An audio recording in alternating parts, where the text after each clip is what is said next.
On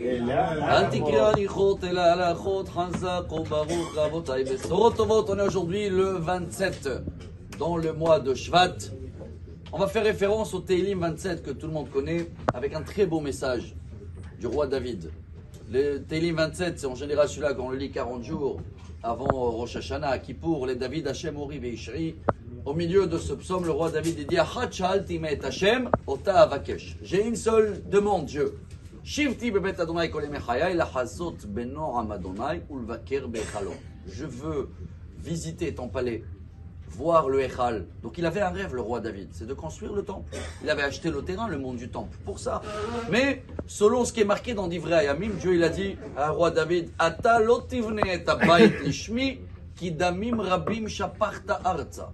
Tu ne peux pas construire le temple pour mon nom, car tu as beaucoup de sang dans la main. C'est marqué, il y a beaucoup de sang qui a été versé de toi dans la terre avec tous les guerres qu'il a fait le roi David.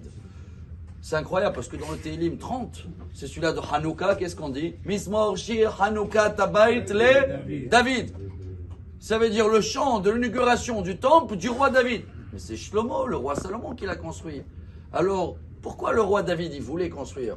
Et à la fin, Dieu, il a dit non. Mais même s'il n'a pas construit, c'est comme si c'était pour son nom le temple et non pas le roi Salomon. Quand on va répondre à ça aujourd'hui, on va comprendre un très beau message lié à la paracha. Déjà, on parle de la paracha des dons. Et Dieu, il demande pour le tabernacle d'amener à toute une liste. Zahav, Kesef, Nechoshet. On va commencer par les trois premiers. Zahav, c'est l'or.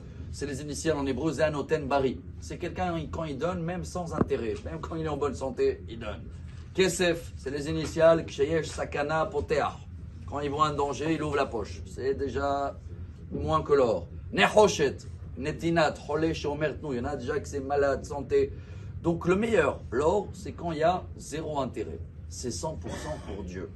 Chers amis, regardez comment c'est beau ce message. C'est le Midrash, Shocher Tov sur le Tehillim, qui dit que Dieu, il n'a pas dit au roi David, parce qu'il a du sang dans la main, qu'il ne va pas construire le temple.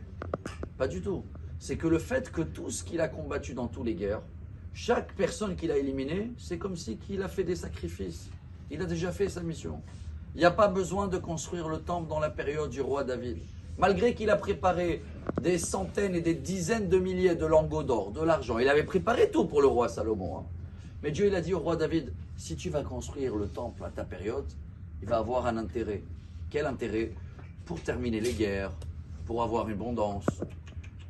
Dieu, il veut qu'on attend l'époque de roi Salomon, où il n'y a plus de guerre, où il y a l'abondance. Et là, la construction du temple, elle sera 100% pour le bon Dieu, sans intérêt. Dans l'époque du roi David, il y a encore un intérêt pour arrêter les guerres. Dieu, il veut de l'or. Dieu, il veut que tout ce qu'on donne, tout ce qu'on fait, c'est sincère. Pas des intérêts. Il y en a qui donnent pour enlever des impôts. C'est pas mal. Il y en a qui donnent pour se montrer que l'autre, il a donné. Il y en a qui donnent pour que Dieu, il le redonne et il le remplit la poche. On a tous, je vais dire comme ça, des intérêts. Même le roi David, il avait un intérêt. Mais Dieu, il a dit, c'est comme si que c'est toi qui l'as construit. Mizmor shir Hanouka tabayit le David. Alors voilà le grand mérite du roi David. Chaque soldat, chaque combat, chaque sang d'un ennemi qui est renversé, c'est des sacrifices, Rabotai. Et bravo, et tout ce qu'il a fait le roi David, Dieu le dit, c'est comme si que tu l'as déjà construit. Alors venez, on fait les choses un petit peu plus sincères, un petit peu moins d'intérêt, et on va avoir une journée en or.